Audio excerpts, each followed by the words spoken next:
নমস্কার, সবাই কেমন আছেন? আশা করি সবাই খুব ভালো আছেন, আমিও খুব ভালো আছি।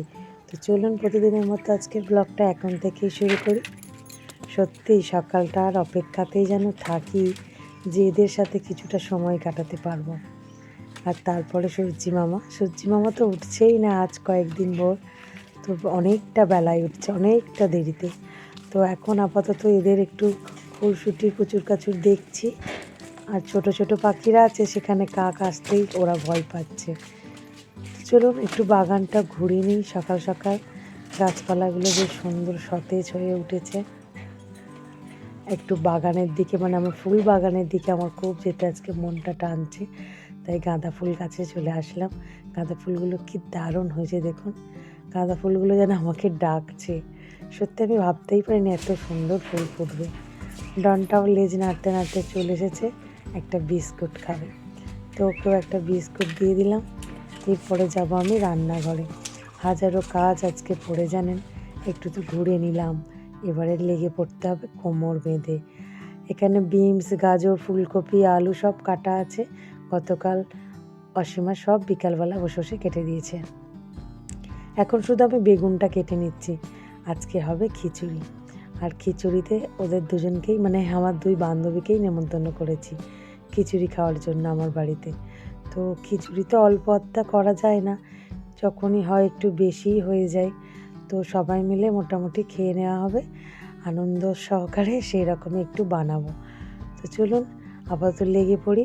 এই আলুটা একটু লাল হয়ে যাবে, সেই কারণে আলুটা বেগুনটা বাকি ছিল কাটা। বাদ বাকি সব রেডি হয়ে আছে। হ্যাঁ, অবশ্যই একটু আদা রসুনটা সকালেই হবে বাটা। তো ওইটাও বাটলো, আরোই বেটে দিল। আর বাদ বাকিটা আমি বসে গেলাম নিয়ে। প্রথমেই ডালটা আমি ভেজে নিচ্ছি, হাঁড়িতে জল তো দিয়ে দিয়েছি। তো ডালটা ভাজা ভাজা হয়ে গেলেই হাঁড়ির মধ্যে দিয়ে দিচ্ছি। এদিকে বেগুনটা আমি ভালো করে নুন হলুদ মাখিয়ে রাখছি। একটু পরেই মোটামুটি সবজিগুলো ভাজাভুজি হয়ে গেলে খিচুড়ির মধ্যে তুলে দেবো, তারপরেই আমি বেগুনটা ভাজবো। আর আজকে আতপ চালের খিচুড়ি বানাবো। সত্যি কথা বলতে আতপ চালের খিচুড়ি খেতে দুর্দান্ত লাগে।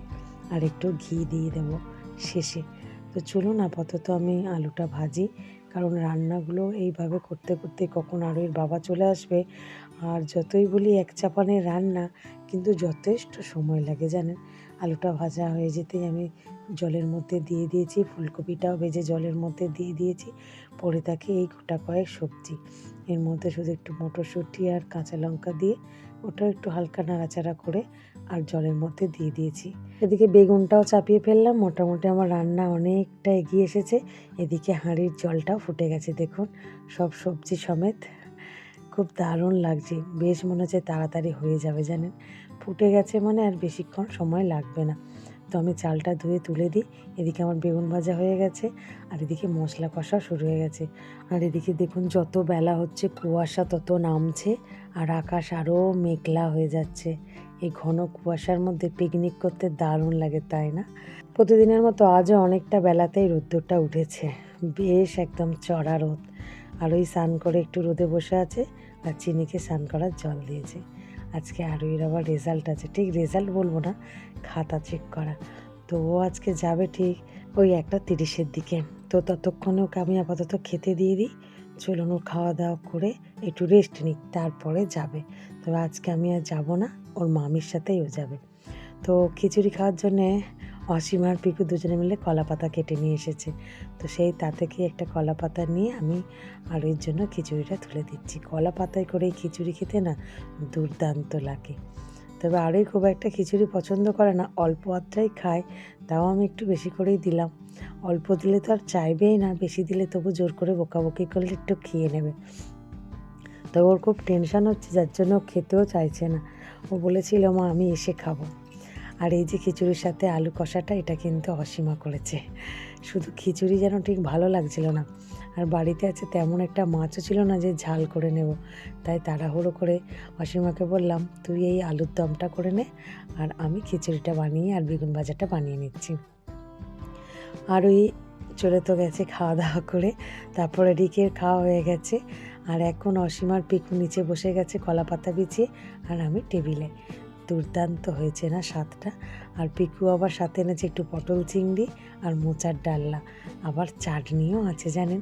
তো এই এত কিছু একসাথে পেয়ে মনটা একদম ভরে গেছে আজকে। আর খিচুড়িটা দুর্দান্ত হয়েছিল, ওরাও বলেছে দুর্দান্ত হয়েছে খিচুড়িটা। সবাই খুব মজা করেও খাওয়া হয়েছে আজকে। একদম হাঁড়ি ধরে আমরা নিয়ে বসে গেছি, কারণ আমাদের পরে আর খাবার কেউ নেই। তো মোটামুটি খাওয়া হয়ে গেলে যতটুকু বেশি থাকবে সেটুকু আবার আলাদা বাটিতে করে ঢেলে রাখা হবে। সত্যিই বলছি, নিজে বানিয়েছি বলে না, খিচুড়িটা সুন্দর হয়েছিল। অবশ্য মায়েদের জন্য একটু পাঠিয়েছি, মনটা নাহলে বড্ড খচখচ করে বাবুটার জন্য। তো বাবু অতটা খিচুড়ি খেতে পছন্দ করে না, তাও একটু পাঠিয়েছি। চলুন, আজকে সন্ধ্যাবেলায় বাড়িতে হঠাৎ করে এক অতিথির আগমন। আমার এক বৌদি গিয়েছিল পুরী জগন্নাথ দর্শন করতে, তারই প্রসাদ পাঠিয়েছে আজকে। আর প্রসাদটা নিয়ে এসেছে দাদার ছেলে, তো ওর জন্যই সন্ধ্যাবেলা একটু টিফিন বানিয়ে দিচ্ছি। এর মধ্যে আছে একটু পেঁয়াজ কুচি, লঙ্কা কুচি, টমেটো কুচি, ধনেপাতা কুচি, আর সাথে আছে একটু বড় চামচের 1 চামচ, ধরুন ছোটো চামচের 2 চামচ ময়দা, আর সাথে 2টো ডিম, একটু বিট নুন, একটু মশলা। এরকমভাবে এটা একটু বানাচ্ছি। ভালো করে নেড়েচেড়ে ফাটিয়ে নিয়েছি, তারপরে তেলের মধ্যে দিয়ে দিলাম।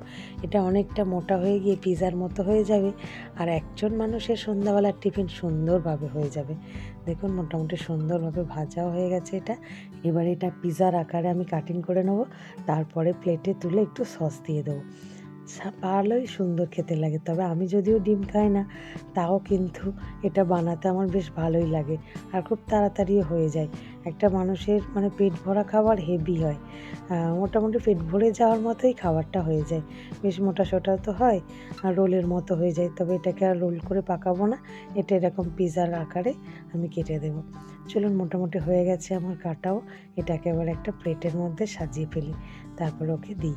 চলুন, হয়ে গেছে, একটু গল্প গুজব করবো, তারপরে ও আবার বাড়ি ফিরবে, কারণ অনেকটাই সন্ধ্যা হয়ে গেছে এখন। আর একা একাই বেচারি এসেছে আজকে। যদিও আসার কথা ছিল ওর মা বাবার সবারই বাড়িতে ঘোরার, কিন্তু যেহেতু সবেমাত্র পুরী থেকে এসেছে, সবাই একটু জার্নিটা নিতে মানে সময় লাগছে। তো এখন ওই জার্নির ঘুম বলুন, শরীরের ঢিলে বলুন, সেগুলো এখনও যায়নি, তো তাই আসতে পারলো না। যাই হোক, মোটামুটি হয়ে গেছে রেডি। আর রাতে আমাদের সবাই মিলে ফের একটা ফিস্টি ছিল। সকালে বরেরা ভাত ছিল বলে রাতে বরেরা বললো আমাদেরকে নিয়েই আজকে সন্ধ্যার মুড়িটা মাখা হবে। তাই পিকু রাইস, চিকেন এনেছে, আর বাড়িতে আমাদের যেগুলো ছিল খিচুড়ি, চানা, এগুলো সব নিয়ে বসে গেছি। তো চলুন, খেতে খেতে ভিডিওটা আজ এখানেই শেষ করি। আগামীকাল একটি নতুন ব্লগে আপনাদের সাথে আমার আবারও দেখা হবে। সবাই সুস্থ থাকবেন, ভালো থাকবেন, সবাইকে ভালো রাখবেন। টাটা।